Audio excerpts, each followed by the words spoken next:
Hello and welcome to the channel. आज की इस वीडियो में हम बात करने वाले हैं कि इलाहाबाद यूनिवर्सिटी में किन किन स्टूडेंट्स का एडमिशन नहीं होगा। तो बेसिकली हम यहाँ बात करेंगे revised eligibility criteria of Allahabad university के बारे में। तो चलिए बिना देरी किए स्टार्ट करते हैं। एंड अगर अभी तक आपने रजिस्ट्रेशन अपना नहीं किया है तो कल आपकी लास्ट डेट है, उसको अपना रजिस्ट्रेशन आप कर लीजिए, क्योंकि उसके बाद शायद आपको मौका ना मिले एंड फिर बाद में आपको ही दिक्कत होगी। ठीक है, तो यहाँ देखिए अब हम बात कर लेते हैं revised eligibility criteria of Allahabad university के बारे में। तो सबसे पहले यहाँ देखते हैं कि पहली चीज़ जो इलाहाबाद यूनिवर्सिटी ने कंपलसरी बनाई थी हमारे लिए कि आपका जनरल टेस्ट में अटैम्प्ट होना ज़रूरी है।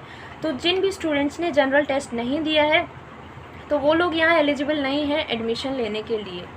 दूसरी चीज़ जो यूनिवर्सिटी ने कंपलसरी करी थी कि आपका हिंदी या इंग्लिश लैंग्वेज में आपका अटैम्प्ट होना कंपलसरी है। मतलब आपने जो CUET दिया है उसमें या तो आपने हिंदी सब्जेक्ट का पेपर दिया हो या फिर आपने इंग्लिश सब्जेक्ट का पेपर दिया हो, तो आप यहाँ एलिजिबल हैं एडमिशन लेने के लिए।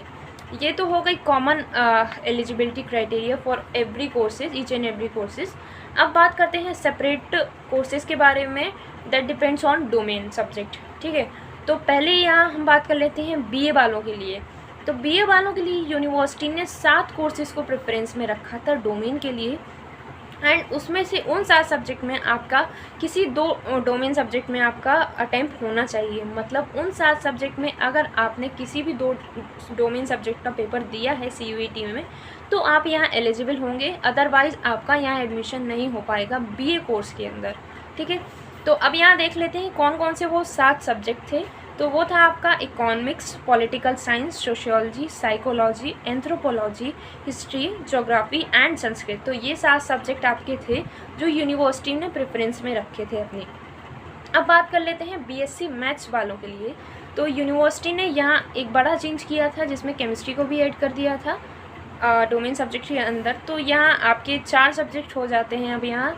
तो mathematics, physics, chemistry and computer science. अगर इन 4 सब्जेक्ट में आपने किसी भी 2 डोमेन सब्जेक्ट का पेपर दिया है तो आप यहाँ BSc मैथमेटिक्स में एडमिशन लेने के लिए एलिजिबल हैं, अदरवाइज़ आपका यहाँ एडमिशन नहीं होगा। राइट, तो अब यहाँ बात कर लेते हैं BSc बायो वालों के लिए। तो यहाँ BSc बायो वालों के लिए यूनिवर्सिटी ने क्या कंपलसरी किया है, बायोलॉजी एंड केमिस्ट्री सब्जेक्ट को यहाँ उन्होंने कंपलसरी बना दिया है कि अगर इन दोनों सब्जेक्ट में आपका अटैम्प्ट है तो आप यहाँ BSc बायोलॉजी में एडमिशन लेने के लिए एलिजिबल हैं, अदरवाइज़ आपका यहाँ एडमिशन बिल्कुल नहीं हो पाएगा।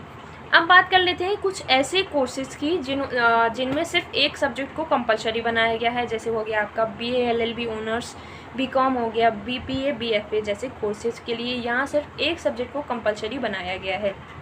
तो अब बात करते हैं BCom के बारे में। तो BCom के लिए इन्होंने अकाउंटेंसी या फिर बुक कीपिंग सब्जेक्ट को कंपलसरी बनाया है। अगर आपने ये सब्जेक्ट का पेपर नहीं दिया है तो आप यहाँ बिल्कुल एलिजिबल नहीं हैं एडमिशन लेने के लिए। ठीक है, तो अब इसके बाद बात करते हैं BPA के लिए। मतलब BPA मतलब बैचलर इन परफॉर्मिंग आर्ट्स।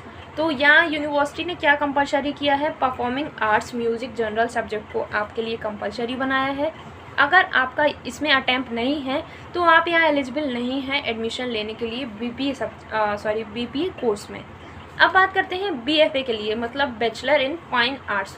तो यहाँ किस सब्जेक्ट को कंपलसरी बनाया है यूनिवर्सिटी ने, फाइन आर्ट सब्जेक्ट को यहाँ यूनिवर्सिटी ने कंपलसरी बना दिया है। अगर आपका इसमें अटैम्प्ट नहीं है CUET में तो आप यहाँ एलिजिबल नहीं होते हैं एडमिशन लेने के लिए। किस कोर्स में, BFA कोर्स में। ठीक है, अब हमारे पास क्या रह गया है, अब हमारे पास रह गया है BA LLB ऑनर्स। तो BA LLB ऑनर्स के लिए लीगल स्टडीज सब्जेक्ट को यूनिवर्सिटी ने कंपलसरी बनाया है। और अगर आपके पास इसमें अटैम्प्ट नहीं है CUET में तो आप यहाँ BA LLB ऑनर्स में एडमिशन नहीं ले सकते हैं।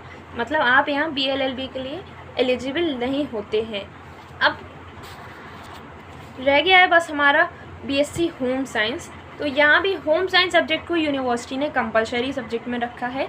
तो अगर आपका इसमें अटैम्प्ट नहीं है तो आप BSc होम साइंस में एडमिशन लेने के लिए यूनिवर्सिटी में एलिजिबल नहीं है। तो this was all about today. I hope ये सारी चीज़ें आपको क्लियर हुई हों। एंड अगर अभी तक आपने रजिस्ट्रेशन नहीं कराया है तो प्लीज़ करा लीजिए, क्योंकि बाद में आपको ये दिक्कत आएगी। एंड करेक्शन विंडो का भी यही अपडेट है कि 2 दिन के लिए शायद आपकी जो करेक्शन विंडो है उसको ओपन किया जाएगा जब आपकी रजिस्ट्रेशन की डेट ख़त्म हो जाएगी, यानी कि 15 अक्टूबर के बाद आपकी जो करेक्शन विंडो है उसका अपडेट आपको देखने को मिलेगा। So this was all about this video and thanks for watching. बने रहिए मेरे साथ।